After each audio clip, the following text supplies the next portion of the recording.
Good evening, Facebook, YouTube, and Twitter. This is Rich again, back for your third and final video blog of the night for Thursday, May 21st, 2015, around 7:41 in the evening, Billerica, Massachusetts.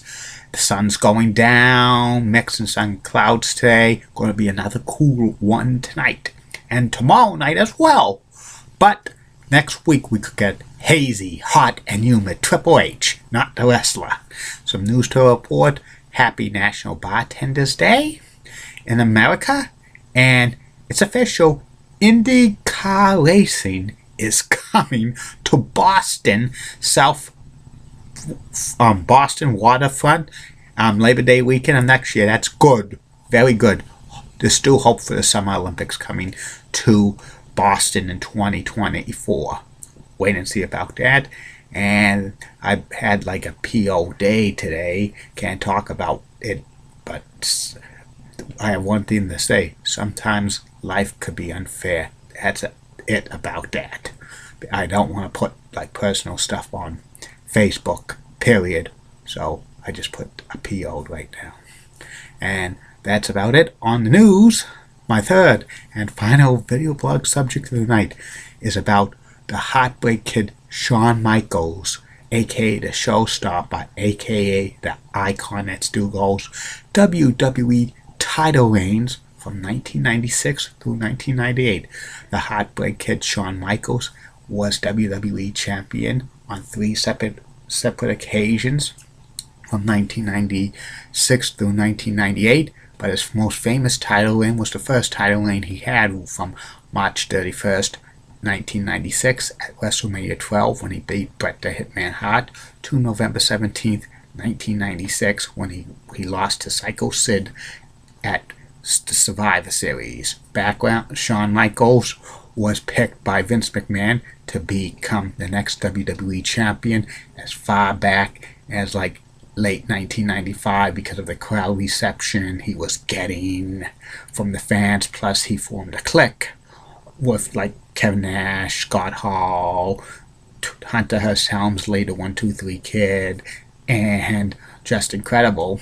And Shawn Michaels, like the hype of him getting the WWE title was started when he was back in November of 1995 when he collapsed on an edition of Monday Night Raw against the Rocket Owen Hart, and this was built up from being attacked by 12 men in a nightclub out of Syracuse, New York. That's the storyline.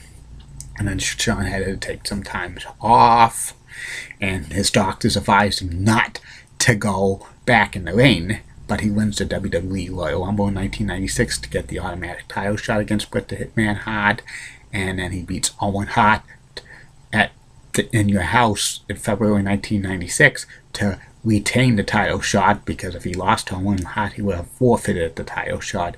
And Shawn Michaels was training in San Antonio, Texas for the Iron Man match against Bret the Hitman Hart.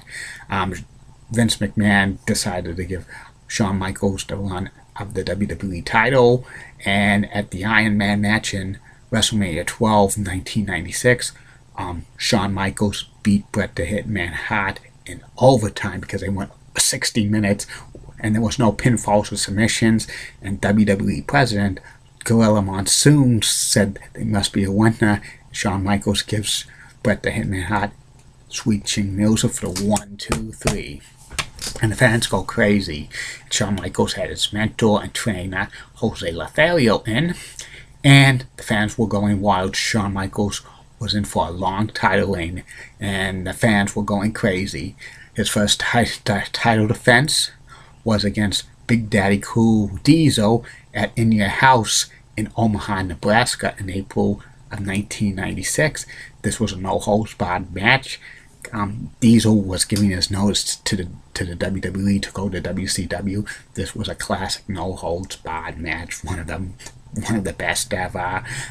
Big Daddy Cool was making overturns at Vince McMahon, who was the owner of the WWE, that he was going to attack him and stuff. That would have been cool, but they would have probably had Jim Ross have to come down to finish the match and announce and stuff.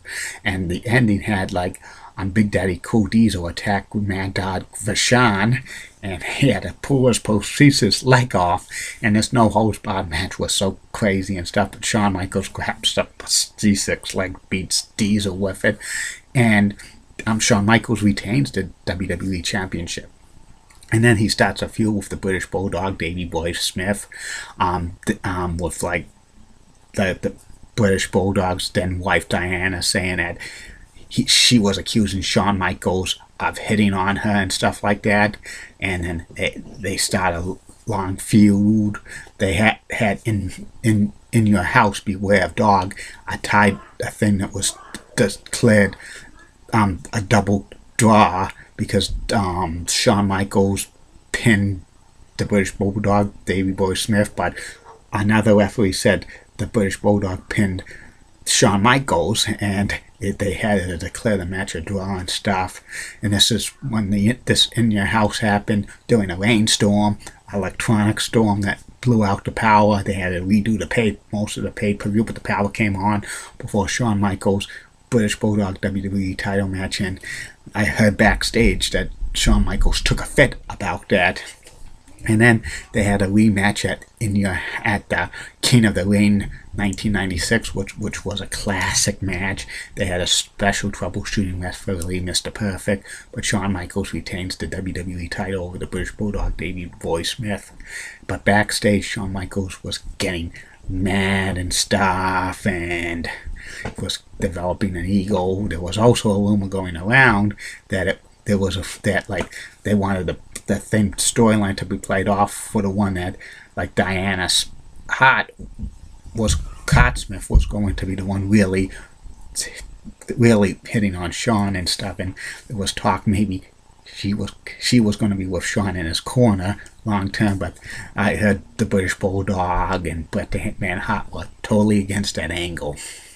And then Shawn Michaels at house shows defended against Owen Hart, the British Bulldog, and Goldust, and the crowd were decent enough, but they weren't popping big time and stuff because this was still, the WWE was still on a downtrend because of WCW with the NWO and stuff like that. And Shawn Michaels gets into a feud with Vader. It's time. It's time. It's Vader time. This feud starts at the International Incident in Your House in a 6-man tag between Camp Cornette, which was Owen Hart, the British Bulldog, and Vader with Jim Cornette against Shawn Michaels, Ahmed Johnson, and Psycho Sid. The ending of this match had like Jose Lothario attack Jim Cornette, and like Shawn Michaels got attacked by Vader, and Vader gave him the Vader bomb off the second rope. Pin in 1, 2, 3, and this starts the match. Continue the feud for SummerSlam 1996, Vader versus Shawn Michaels. And there was rumors that Vader was going to take the WWE title from Shawn Michaels at SummerSlam 1996, but Shawn Michaels takes a fit backstage. He rejects the endings of the match and stuff. And then they have like Vader win by disqualification, but Vader wants to win the title, so they restart the match. Vader wins by count out. He restarts the match, and Shawn Michaels somehow beats Vader to retain the WWE Championship. There was a lot of growing distension backstage, and a lot of wrestlers didn't want Shawn Michaels as a champion long term. And the house shows at the WWE were getting pretty good, and Shawn was selling a lot of merchandise. He was on shows like Baywatch and a couple of others. He was even in Playgirl magazine and stuff like that.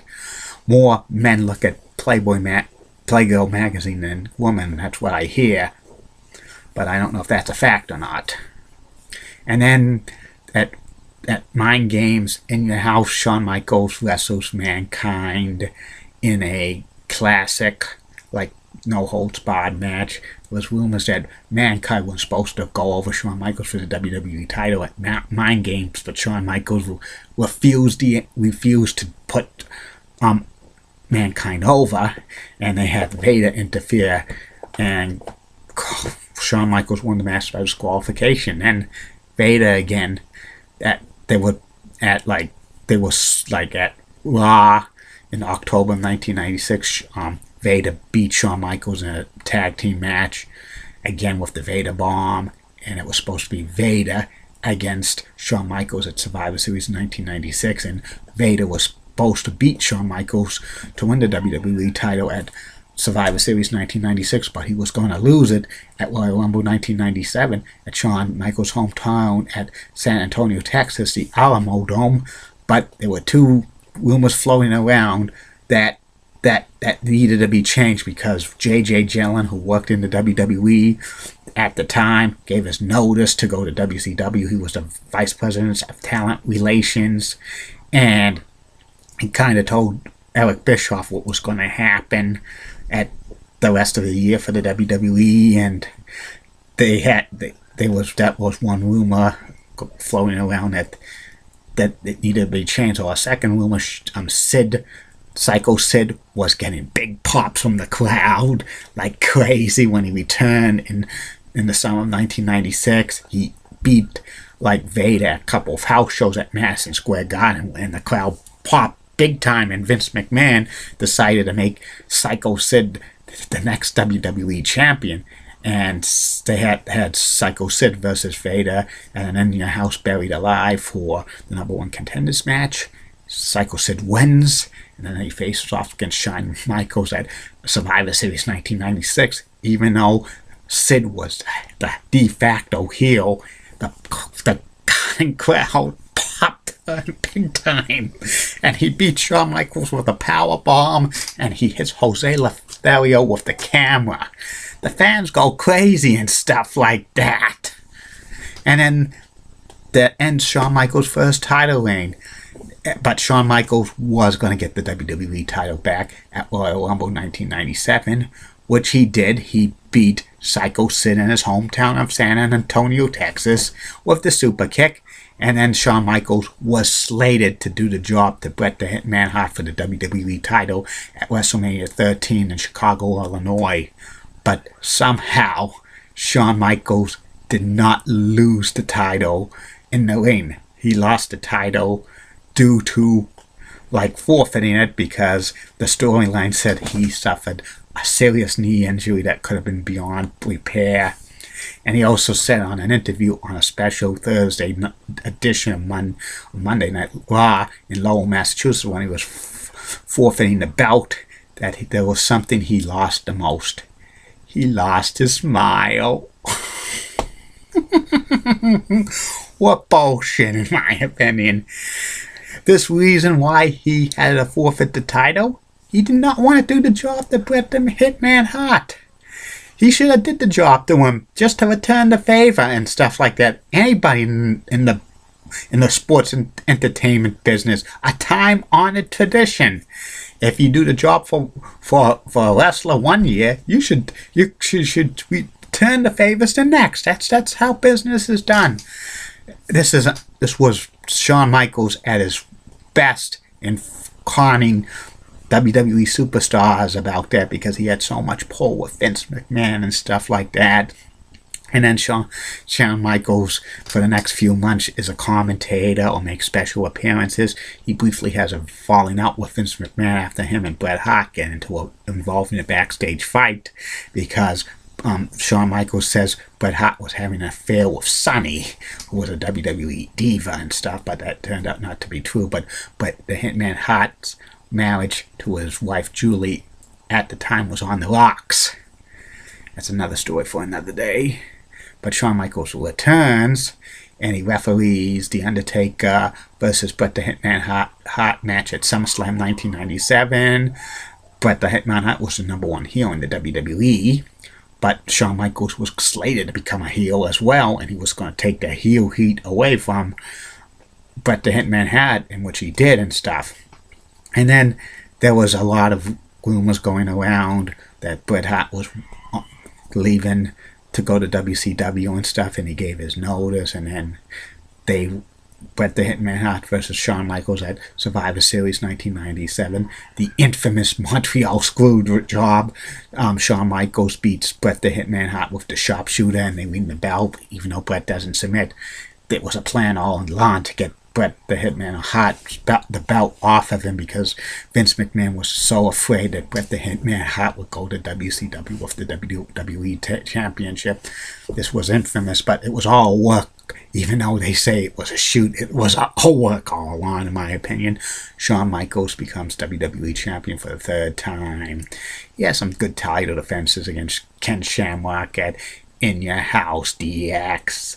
And he was slated to have a long-running feud with the sole remaining Hart Foundation member left in the WWE, Owen Hart. But after a couple of matches, the feud was scrapped because Shawn Michaels and Triple H did not want to work with Owen on a long-term program. And at Royal Rumble 1998, Shawn Michaels wrestles The Undertaker in a casket match for the WWE title. During the match, Shawn Michaels takes a very crazy bump, injures his back. He somehow finishes the match to beat The Undertaker to retain the WWE title. But for the next 2 months between Royal Rumble and WrestleMania 14, Shawn's limited to do interviews and stuff, hyping it up.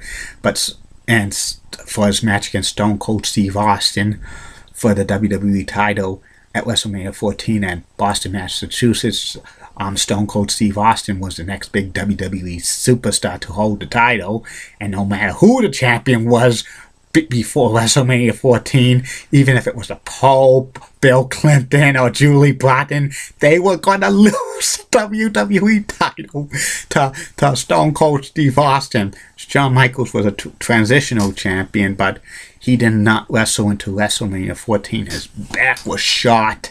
He needed to have surgery and stuff. And this is when the time him and Vince McMahon went on speaking terms, and there were rumors that Shawn Michaels was not going to show for WrestleMania 14. But he did, and he put out a gallant effort, but he lost to Stone Cold Steve Austin in a classic match at WrestleMania 14 when Stone Cold Steve Austin gave the stunner to Shawn Michaels, and the referee counted 1, 2, 3, and Jim Ross said, "Stone Cold, Stone Cold, Cold, Stone Cold." And then this ends Shawn Michaels' run as a WWE superstar for 4 years before he goes back into the ring. He would make appearances here and there for the next 4 years, but he, all intensive purposes, his title runs were done. Shawn Michaels had 3 WWE title runs. I think the first one, the best run he had, I give it like an A+, but the other 2 he had, second one, which he won at Royal Rumble 1997 until February 1997, is inconclusive because he was hurt. But really, he wasn't really here. They was avoiding to do a job to Bret the Hitman Hart at WrestleMania 13. And the third reign he had from Survivor Series 1997 to WrestleMania 14, I give it maybe a B+, because he had some great matches with Ken Shamrock and The Undertaker and stuff like that. But when he did that, got that back injury, basically he was all done. Shawn Michaels probably was a great WWE champion, and I think it's probably one of the top 10 WWE champions of all time. He should have had a longer title reign, especially in like a heel run champion. For Shawn Michaels, a long-term one, because he was a good one. He was a mainstream star and stuff.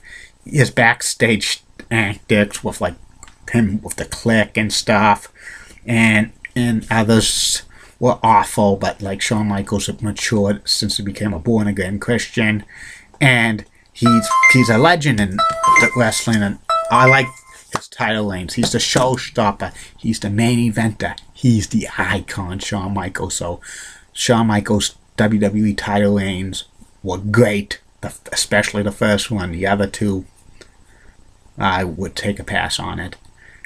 And that's about it on that. Be back tomorrow. Facebook, YouTube, and Twitter. 3 more video blogs. First video blog will be about the top 10 players in Dallas Mavericks history. Second video blog will be about the Liberty Bell restaurant in Billerica, Massachusetts, in the center of town. It's a pizza place. And the third and final video blog of the night will be about MBTA, bus route 109 from Sullivan Square to Linden Square in Malden near the Revere line. See you later, Facebook, YouTube, and Twitter. And keep calm. And I'm a Julie Breton guy. Bye.